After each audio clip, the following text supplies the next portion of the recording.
akan membahas terkait Sustainable Competitive Advantage and Blue Ocean Energy.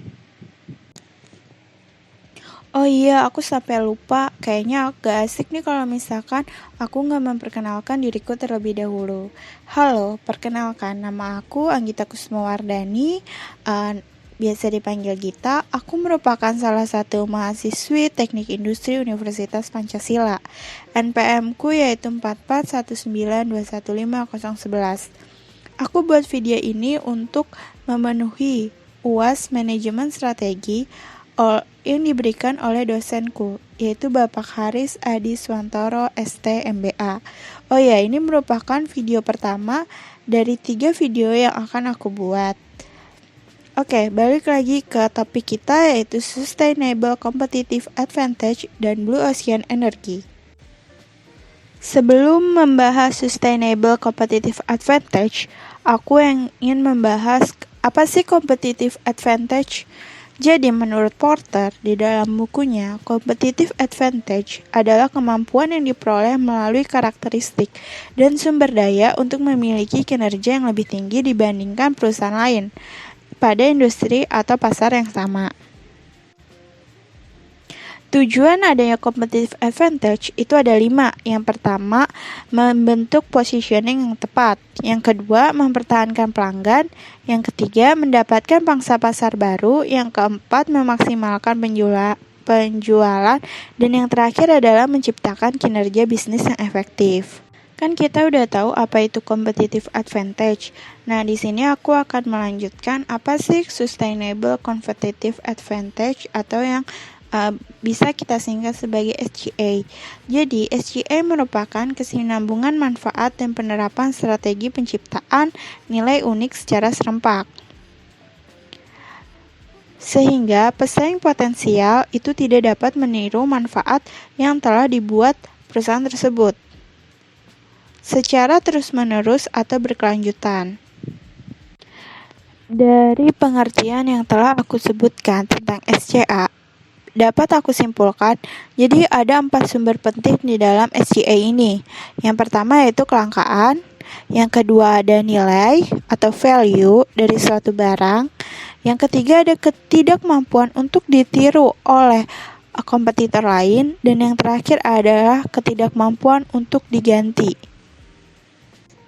Oke, di sini aku akan mencontohkan salah satu keunggulan kompetitif.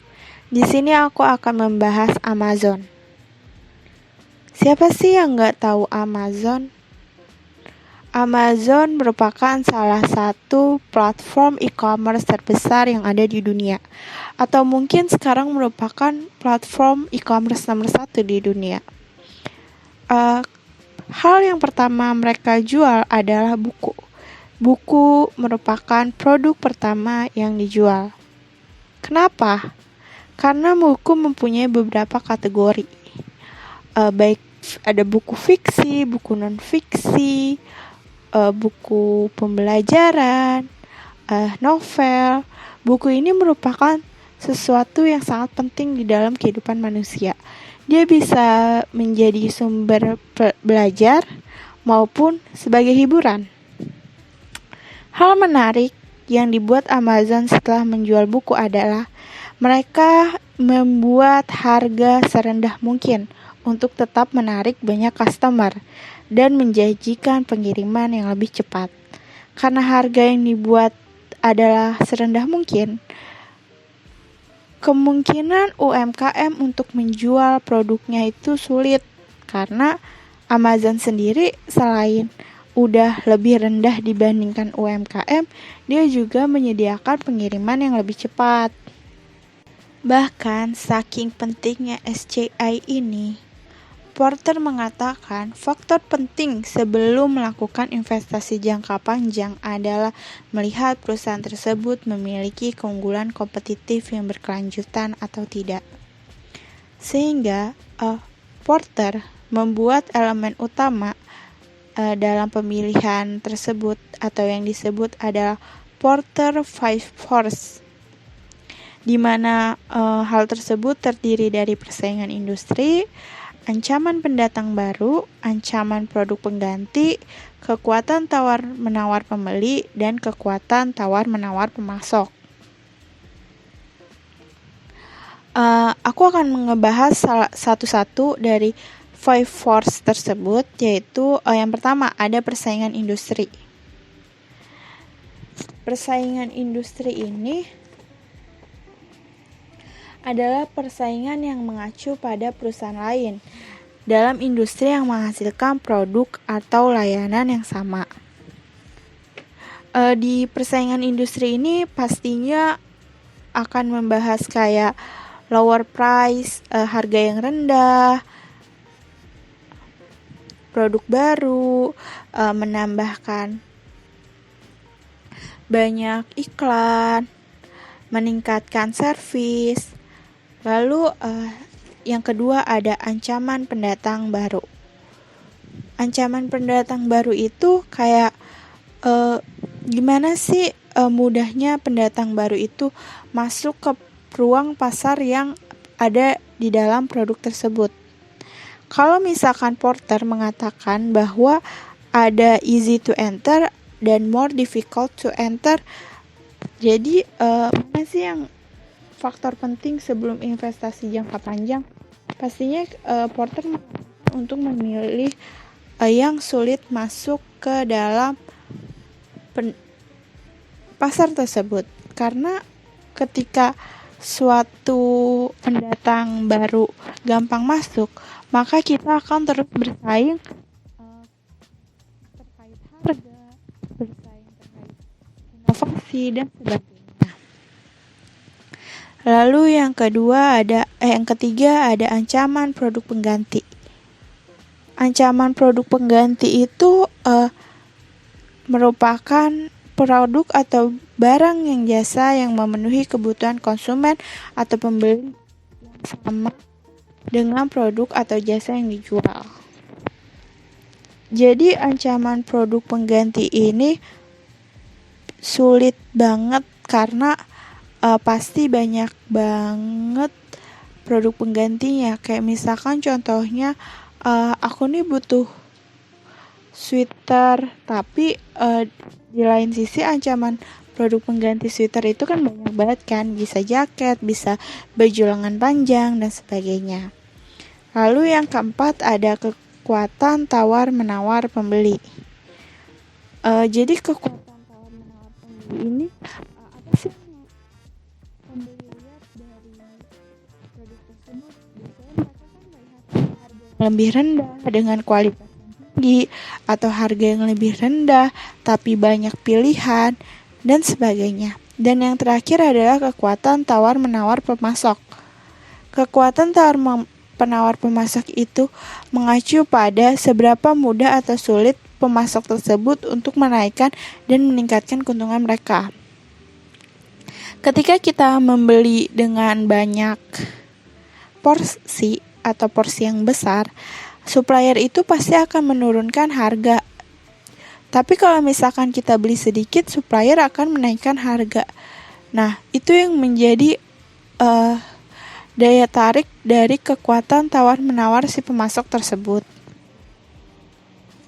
Seperti yang aku bilang tadi, kalau persaingan industri itu pasti ngomongin harga, ngomongin produk, ngomongin service, dan ngomongin advertising. Di sini kita bakal mati-matian untuk kayak bersaing secara sehat. Tetapi ada yang tahu nggak sih apa itu blue ocean? Blue ocean adalah kondisi pasar yang tidak ada kompetitor atau sedikit kompetitornya. Blue Ocean menurut buku Blue Ocean Strategy Book yang ditulis oleh Wei Chan Kim dan Rini Moberg adalah kondisi pasar yang kompetitornya sedikit atau tidak ada. Dan kalau misalkan kita menemukan Blue Ocean, kita bisa menjadi game changer atau pemain pasar tersebut. Tetapi kita tentu saja tidak bisa menghindari kompetitor. Jadi ketika blue ocean tersebut mulai dimasuki oleh kompetitor lain, akan menjadi red ocean atau keadaan di mana kita harus bersaing habis-habisan dengan kompetitor lain. Di bukunya, pengertian dari blue ocean sendiri itu mungkin ada banyak, yaitu menciptakan pasar yang belum ada, menjadikan kompetisi yang tidak relevan, menciptakan dan menangkap permintaan baru, mendobrak pertukaran nilai dan biaya, memadukan semua sistem dengan mengejar diferensiasi dan biaya rendah. Gimana sih cara kita mencari blue ocean? Blue ocean ini dapat ditemukan di antara red ocean atau yang bisa kita sebut sebagai lautan biru yang tersembunyi. Yang pertama itu, kita jangan berusaha untuk mengalahkan kompetitor, karena cara terbaik dalam berkompetisi adalah dengan tidak bersaing di dalam kompetisi. Jadi kita hanya perlu teliti dalam melihat blue ocean ini. Kunci utama satu-satunya adalah menemukan suatu inovasi baru. Inovasi merupakan sebuah kunci, di mana faktor pembeda antara red ocean dan blue ocean adalah dengan menciptakan value innovation dengan memberikan manfaat baru kepada konsumen. Jadi, untuk menemukan blue ocean, satu-satunya cara adalah dengan inovasi. Untuk mencari blue ocean, di sini saya akan menjelaskan 4 kerangka kerja. Yang pertama ada eliminate atau mengeliminasi apa yang dianggap tidak penting. Tapi itu merupakan hal penting bagi kompetitor lain. Dan yang kedua itu reduce, apa yang harus dikurangi. Karena kita bersaing biasanya mengenai harga, maka pasti harga yang akan dikurangi. Yang kedua, rise, yaitu ada apa yang perlu ditingkatkan. Dan yang terakhir adalah create, yaitu menciptakan hal baru atau membuat inovasi. Selanjutnya aku akan mencontohkan dari Cirque du Soleil. Cirque du Soleil merupakan suatu pertunjukan sirkus, di mana yang kita tahu pertunjukan sirkus itu atraksi yang berbahaya seperti lompat ke dalam ring berapi, lalu ada tenda-tenda besar yang meriah, juga ada pertunjukan hewan-hewan seperti hewan buas, singa, terus hewan-hewan besar seperti gajah dan sebagainya. Tapi Cirque du Soleil ini ingin menemukan blue ocean, di mana dia menerapkan 4 kerangka kerja tersebut. Dia ini mengeliminasi penggunaan bintang yang ada di tenda-tenda besar tersebut, lalu mengurangi arena yang tadinya mereka membutuhkan 3 arena untuk beratraksi, dan yang terakhir adalah mengurangi binatang, di mana binatang tersebut merupakan biaya yang paling mahal, karena selain maintenance dari makannya, kita juga harus bersikap lebih lembut supaya si hewan tersebut tidak ganas, tetap menurut apa yang mereka mau untuk melakukan atraksi. Lalu yang kedua ada reduce, yaitu mengurangi humor dan bahaya seperti melompat ke dalam ring berapi. Lalu yang ketiga ada rise, yaitu lokasi yang unik. Mereka tidak menggunakan tenda-tenda besar lagi sekarang, tapi menggunakan gedung. Hal tersebut untuk mobilitas di berbagai kota. Jadi mereka tinggal sewa gedung aja, jadi lebih murah dibandingkan mereka harus bongkar tenda, pasang tenda. Lalu yang terakhir ada create. Mereka menerapkan tema dan suasana dari mengadopsi teater bersama dengan musik dan tariannya. Oke, yang terakhir adalah aku akan menyebutkan tools apa aja yang bisa kita pakai migrasi dari Red Ocean ke Blue Ocean. Ada 6-part framework, ada non-customer framework, buyer utility model, tipping point leadership, dan sebagainya.